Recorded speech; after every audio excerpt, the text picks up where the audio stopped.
Alberto Silva entrevista a los protagonistas de nuestro tiempo. Puntos de vista. Radiografías de nuestra gente. Hoy compartimos el punto de vista de Rafael Fernández, desde el año 1982 que milita en el gremio bancario. Actualmente integra el Consejo del Sector Banca Oficial y la Comisión Representativa del Banco de Seguros y es suplente del Consejo Central de AEU. Integra además el Comité Central del Partido de los Trabajadores, del cual es su presidente y fue su candidato a la presidencia de la República para las elecciones de octubre del año 2014. ¿Cuál es el sentido hoy, en esta coyuntura, en este mundo y aquí en Uruguay, ser trotskista? Bueno, tiene que ver con la vigencia de un planteamiento frente a lo que es la decadencia de un régimen social, ¿no? Es decir, el régimen capitalista está en el mundo entero llevando a la humanidad a una situación realmente sin salida, incluso desde el punto de vista ecológico, ni hablar de que en una situación de riqueza muy importante, en la capacidad de creación de riqueza de la humanidad, hay desempleo masivo en muchos países en el planeta, sobre todo entre los jóvenes, gente que se echa a sus casas, entonces hay una crisis social enorme que es contradictoria con la capacidad de creación de riqueza de parte del ser humano, y esta se explica básicamente en la cadencia de un régimen social que, como caracterizaba ya Marx en el año 1848, Manifiesto Comunista, decía que el régimen capitalista tendía a ser incompatible con el mantenimiento de sus propios esclavos asalariados, y esto se expresaba en el desempleo masivo. Hoy estamos yendo hacia eso en muchos países del mundo, la situación de crisis en Europa, en España, Grecia, etcétera. Nos parece que plantea la vigencia de la necesidad de una salida socialista y que tiene que ser una lucha internacional que una a la clase obrera de todos los países. ¿Cómo llegaste al trotskismo tú? ¿En qué momento de tu vida? Muy joven. En realidad, yo llegué al trotskismo sin saberlo. ¿Por qué? Bueno. No, la verdad, las primeras párrafos que leí de algún planteamiento de Trotsky era en plena dictadura, uno no tenía acceso ni a una biblioteca pública, por supuesto, y a veces yo hurgaba en la biblioteca de mi casa, que increíblemente había mucho material. Era una familia militante, pero no para ese lado, digamos, ¿no? De izquierda, pero más bien socialcristianos, etcétera. Y bueno, encontré material, empecé a formarme. En la dictadura uno de las pocas virtudes o ventajas que podíamos tener era que antes de lanzarnos a militar a fondo, los que teníamos inquietudes podíamos leer una cantidad de cosas. Entonces cuando me largué ya en la generación del 83, un poco antes, por el 80, 81, ya había leído mucho. Y la primera impresión que tuve cuando leí un texto de Trotsky es que no decía nada distinto de lo que yo había leído de otros. Recién después, profundizando más, pude entender de que había un planteamiento realmente muy polémico con el planteamiento aquel de Stalin del socialismo en un solo país, que de alguna manera expresaba que estaba autosatisfecha esa casta dirigente y que quería evitar una revolución en otros países. Entonces se planteaba esa idea de aislamiento nacional y de romper el internacionalismo de la clase obrera, que había sido el antecedente, ¿no? Pero hablando de aislamiento, ¿no se sienten un poco aislados ustedes? Son más o menos la misma cantidad de gente que en el 83. No la misma, somos más, pero más allá de eso, son distintas situaciones, a ver, ¿no? El 83 era un momento de auge de la lucha impresionante. Fue cuando empecé a militar, militaba en un gremio clandestino en el centro de estudiantes del IPA. Éramos 50 más o menos, repartidos en dos grandes agrupaciones de 25 cada uno, muy enfrentados en una cantidad de cosas, pero que peleábamos juntos en ese momento contra la dictadura, por la autonomía, el gobierno, cosas básicas que teníamos que pelear. Y surge todo el proceso del PIT, de los sindicatos que surgen. También participé del proceso a través de bancarios en el Banco Comercial. Yo primero fui bancario privado, después di un concurso y entré en el Banco de Seguros. Y en todo ese proceso realmente era una cantidad de gente que salía a militar increíble. Yo, por ejemplo, en ese momento estaba muy metido en la actividad estudiantil. Compañeros nuestros, era presidente de FUCBAN 1, otro integrante del secretariado ejecutivo del PCBT. O sea, no estábamos aislados, estábamos en el marco de la lucha, éramos chicos, pero no aislados. ¿Pero no teníamos más representación que ahora, por ejemplo, a nivel sindical? Más o menos, sí, puede ser porque éramos un grupo extremadamente militante y con gente tal vez que por la experiencia anterior o lo que yo te decía de la preparación previa, tal vez teníamos virtudes ahí que encajamos bien en ese proceso. Lo que sí era distinto era el momento político, claramente.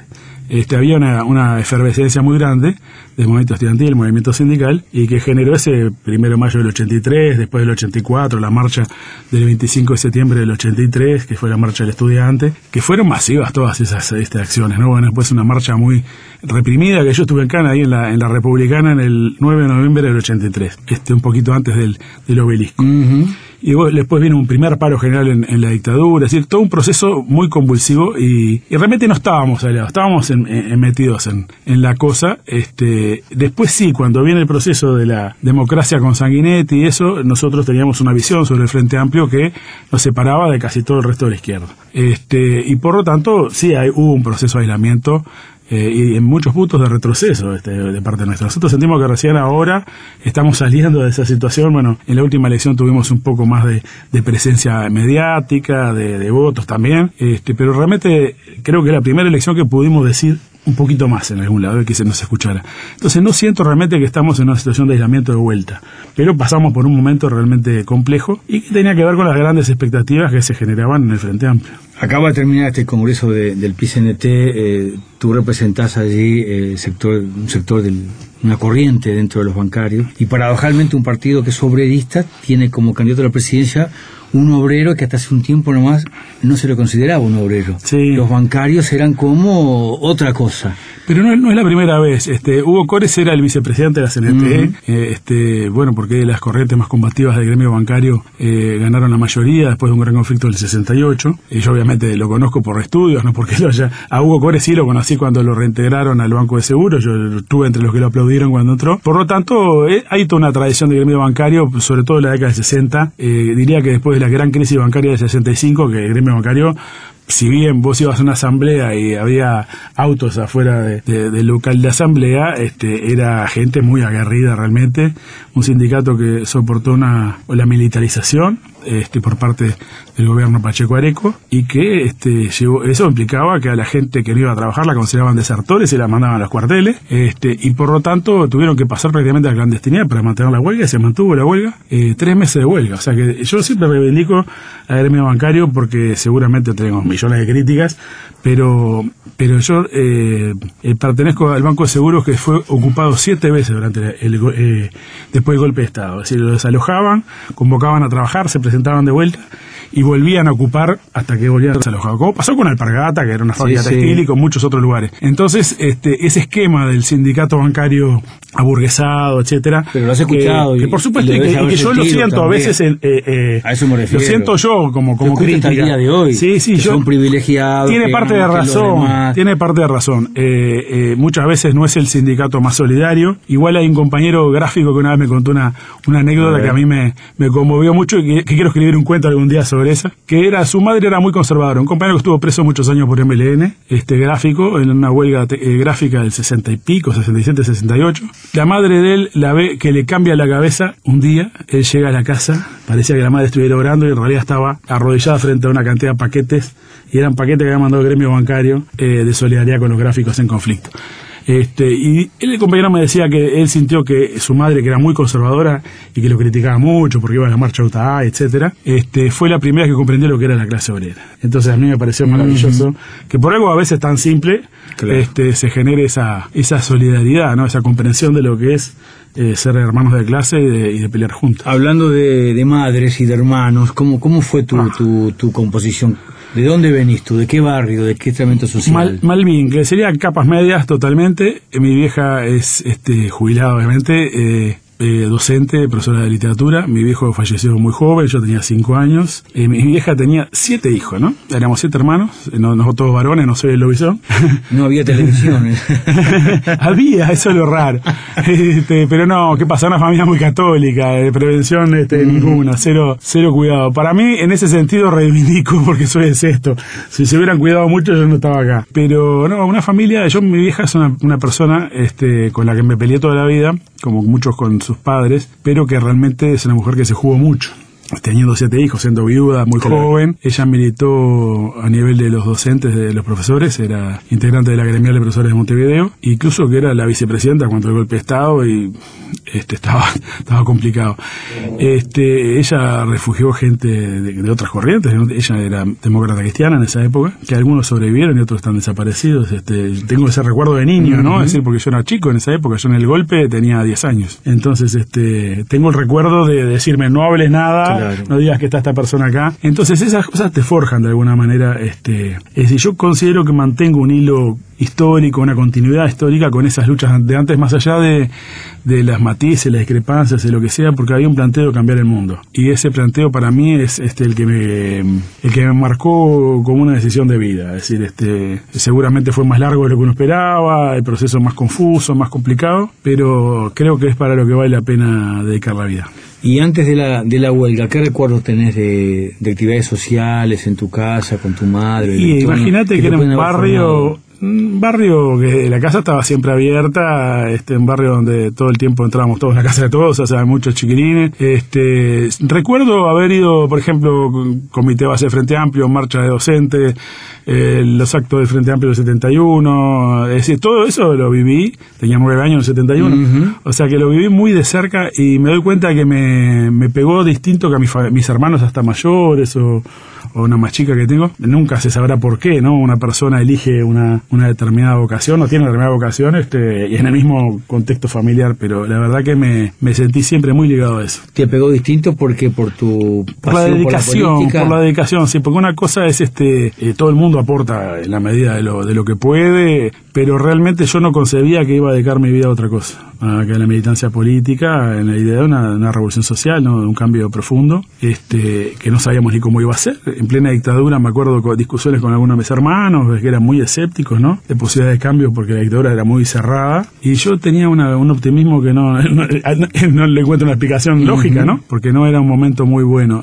pero no podía creer que esa dictadura pudiera seguir eternamente, que era de alguna manera la sensación que tenía mucha gente. El optimismo que te lleva a aceptar la presidencia de una fuerza pequeña. Totalmente, sí. Es una tarea que no es fácil porque obviamente no competís, ¿no? Es decir, se sabe que no estás yendo a utilizar un espacio público de difusión de las ideas, pero bueno, yo qué sé, dentro de todo creo que nos salió bastante bien, que pudimos por lo menos decir alguna cosa y que estamos en un momento de balance, mucha gente de izquierda, que no quiere decir que vaya a concordar con nosotros, pero que está en rediscusión en todo el mundo, estos fenómenos de Syriza en Grecia, de Podemos en España, el Frente Izquierda en Argentina, así, procesos donde está en discusión a dónde vamos, de alguna manera como humanidad, como sociedad, y bueno, por ejemplo en Argentina lo del Frente Izquierda es importante porque es el agotamiento del kirchnerismo como modelo, bueno, el candidato kirchnerista va a ser un hombre muy de derecha, que es Scioli, todo indica que Randazzo, que es el candidato más oficial, que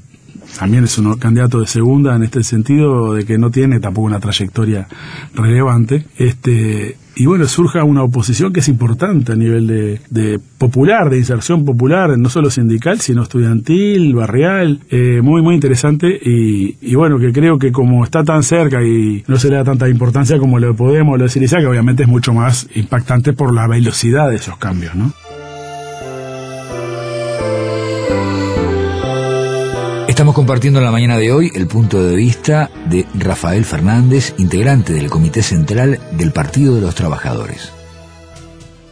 En ese camino a encabezar la fórmula del PT, en ese camino de querer profundizar ideas de izquierda a través del trotskismo, pudiste encontrar una compañera que te sigue en los pasos. Sí, en el caso bueno, en realidad de todas las listas nuestras habíamos decidido la participación incluso equitativa, igualitaria, y Andrea Revuelta, que es la compañera que fue candidata a vice, es una compañera militante de la educación, y en parte porque era mujer y en parte por ese rol de la educación, porque queríamos que creíamos que en esta campaña electoral y de acá en adelante en este gobierno ese tema de la educación iba a ser un tema central. También es importante que ella estuviera allí presente, creo que lo pudo defender bien ese lugar y esas posiciones, y en ese sentido, bueno, queríamos darle presencia. Yo te hablaba de tu compañera de vida. Bueno, perdón. De tu compañera de fórmula, lo cual está bien, porque no, como me hablaste de las elecciones. Está todo unido con todo siempre, está bueno. Yo he tenido...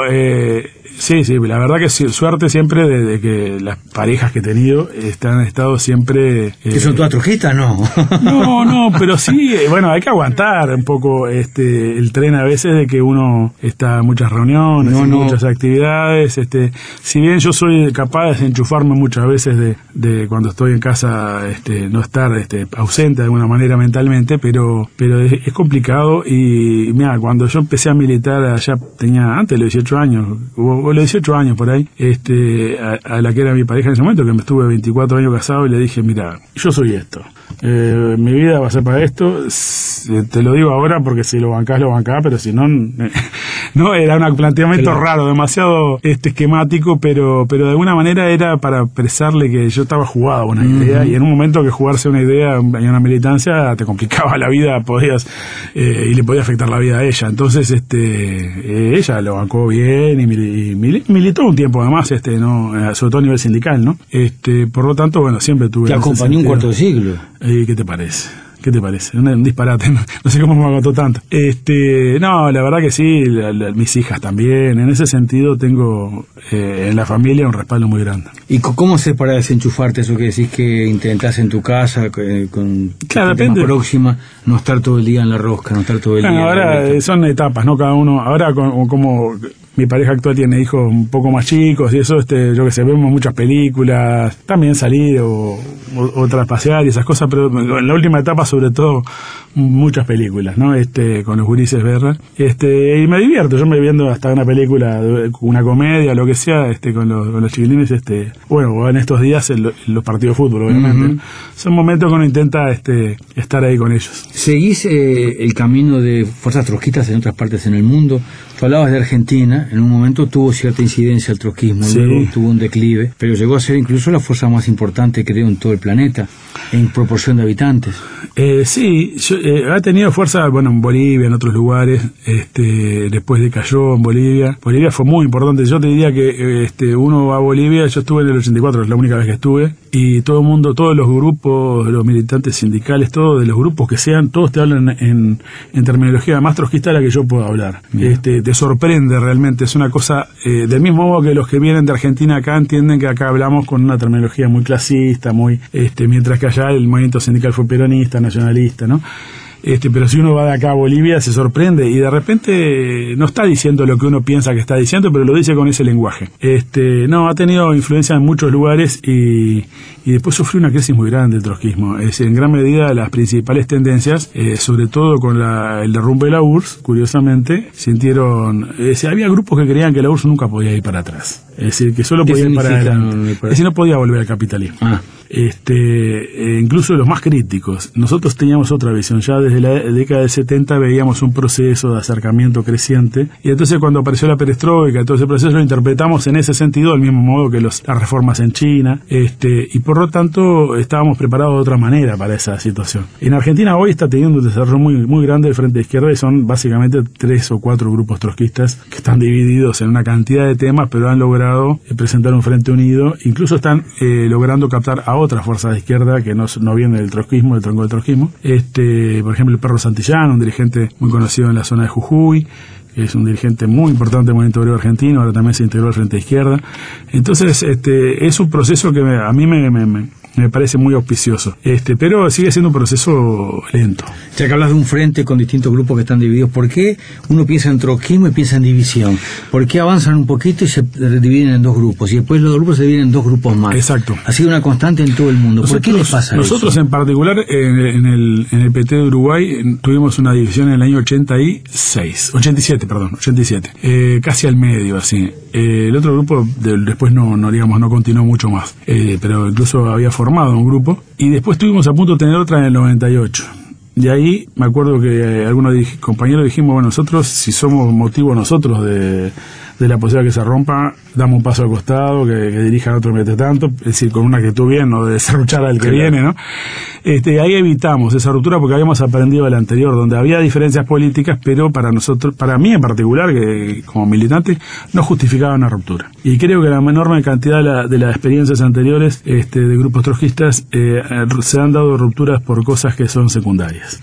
Tiene que ver con la dificultad a veces de construir un grupo pequeño, con pocos recursos, con uno no encuentra resultados inmediatos, entonces eso a veces genera una situación de de que hay gente que se siente mal, digo, frustrada con todo eso y genera más ruido que lo que hay en otros grupos, que todos, digamos, grupos que se dividen en toda la izquierda, ¿no? Es decir, uno mira el Partido Comunista, mira el MLN, el Partido Socialista tuvo 25 divisiones en su historia, pero eran grupos que estaban más insertos. Los grupos en general que yo menciono no han estado en ese nivel de inserción en el movimiento obrero, el movimiento popular, y por lo tanto a veces se cocinan en su propia salsa. Yo soy muy contrario a esa idea. Incluso ¿No crees que es una constante del trotskismo? No, yo creo que ya se pasó de eso. Pero estuvo en un momento... Sí, terrible. Porque hay otras fuerzas que eran muy pequeñas lo también. Que pasa es que hay que pensar que... Momento, no se dividían tanto. No, bueno, más o menos, porque vos decís, bueno, los anarquistas como entidad los entendés como una cosa, pero en realidad hay 25 opciones. Pero en el caso del trotskismo hay que pensar que Trotsky fundó la Cuarta Internacional un poco para consagrar un programa más que una organización en 1938, cuando ellos eran masacrados en la Unión Soviética, estaba instaurado Mussolini y Hitler en Europa, derrota de la revolución en España, proceso de derechización en el Frente Popular francés y también después la invasión alemana. Es decir, era la medianoche del siglo, en el momento que funda la Cuarta Internacional, y era un pequeño grupo. Entonces, cuando viene el proceso de la caída de esos regímenes, de la posguerra, etcétera, eran realmente muy pocos, y además perdieron la brújula sobre una cantidad de aspectos muy importantes, sobre cómo entender la URSS, una serie de cosas, y la Europa del Este, eran fenómenos nuevos también que se daban, ¿no? Europa del Este era de alguna manera una estatización generalizada porque el Ejército Rojo lo estaba ocupando, pero en el marco de una división del mundo donde había zonas de influencia que Stalin tocaba, ¿no? Es decir, en Francia no se le podía mover el piso, ¿no?, a la burguesía francesa. En Italia es clásico, por ejemplo, la película Novecento, ¿no?, donde el poder estaba prácticamente en los partisanos italianos, y estos entregan las armas y se constituye un gobierno de unidad nacional que duró un poquito porque después se expulsan al Partido Comunista. Pero entonces era un proceso realmente difícil para esos grupos, ¿no? Yo no soy tan duro con ellos porque lograron mantener, incluso con los que discrepo muchísimo en muchas cosas, lograron mantener un hilo histórico, una continuidad ahí, que por lo menos para mí es más fácil no tener que analizar todo desde cero. Y del mismo modo que yo hoy no sé cuánto voy a lograr, pero si yo logro hacerlo más fácil a que venga después, bueno, habrá sido... No era lo que yo aspiraba cuando tenía 18 años y me puse a militar, que era un proceso donde pensábamos, bueno, Nicaragua, Revolución de Nicaragua, procesos, la caída de la dictadura boliviana con la huelga general. Uno veía procesos realmente, bueno, lo de ya de Persia, ya de Irán, ¿no? Yo estoy viejo. Sí. Por lo tanto, era un proceso internacional que uno pensaba que iba a haber cambios de izquierda muy importantes. Pero ya que tocaste todos países, ¿qué opinas de Nicaragua hoy? ¿Qué opinas de Irán hoy? No, yo creo que ha sido un retroceso brutal. Bueno, el caso de Nicaragua, de alguna manera fue la aceptación, muchos aspectos, ¿no? Pero el momento crítico fue la aceptación de ir a una elección condicionada, porque del otro lado tenías a la representación política de la contra, que no se desarmaba. Entonces aparecían como los que podían asegurar la paz, pero eran los que provocaban en realidad la confrontación. Y creo que ahí se produjo una liquidación del proceso de la revolución. Irán nunca llegó a nada de esto, y bueno, fue una revolución muy importante, pero que rápidamente, por la cuestión del Islam, se estableció un régimen teocrático, un régimen que reprimió mucho a la izquierda también. Nosotros somos muy críticos de ese régimen, por supuesto que frente al imperialismo, lo que sea, lo vamos a defender, es decir, no al régimen, al país. Si hay una guerra contra Irán, estamos con Irán, el Irán de los ayatolás con los demócratas de Obama. Es decir, vamos a estar, no por los ayatolás, sino por los iraníes. Pero es un proceso que realmente es muy represivo en muchos aspectos, incluso en el tema de la mujer, ¿no? Es decir, más allá de que tal vez, yo cuando veo cine iraní, me gusta el cine iraní, no lo veo como uno se lo imaginaba, ¿no? Es decir, hay películas fabulosas donde uno ve que las mujeres se plantan y le hacen frente a los hombres sin mucho drama, ¿no? Entonces, a veces también hay una simplificación de este tema. Por ejemplo, el tema de las mujeres con la cabeza tapada, ¿no? Hay una necesariamente hay casos extremos, ¿no? Pero no necesariamente hay un sometimiento. Hay una costumbre nacional que uno no la entiende porque la vive de otra manera. Rafael, si te pido una canción que te emocione por algún tema en particular, que te represente, que te recuerde algún tiempo de tu vida, ¿cuál me elegirías hacia vos? Bueno, varias, muchas. Pero una tenés que elegir. Para romper el esquema de que de lo que muchos esperan, podríamos poner una de los Traveling Wilburys, un grupo formado por George Harrison, Bob Dylan, Roy Orbison y bueno, y otros más que ya muchos más que no me acuerdo, que era un grupo muy especial porque eran genios todos. Y por ejemplo, una que se llama Handle with Care, tratar con cuidado, manejar con cuidado. ¿Y por qué te gusta en particular? Me gusta mucho, a mí yo soy, cuando nací escuchaba los Beatles por mis hermanos, entonces ya a George Harrison le tengo una simpatía, a pesar de que él tiene el lado místico y el lado que yo no tengo cercanía con eso, una simpatía enorme, me parece un artista impresionante, de los que quedó relegado porque estaba al lado de dos monstruos que eran Lennon y McCartney, pero era otro monstruo más, y entonces siempre lo seguí. Y en particular este grupo, bueno, con esos genios también de la música y de la poesía como Bob Dylan, me enganchó cuando lo conocí y dije, ¿y esto qué es? ¿Viste? No era de lo más conocido de la música, pero podríamos decir que con Handle with Care me siento representado.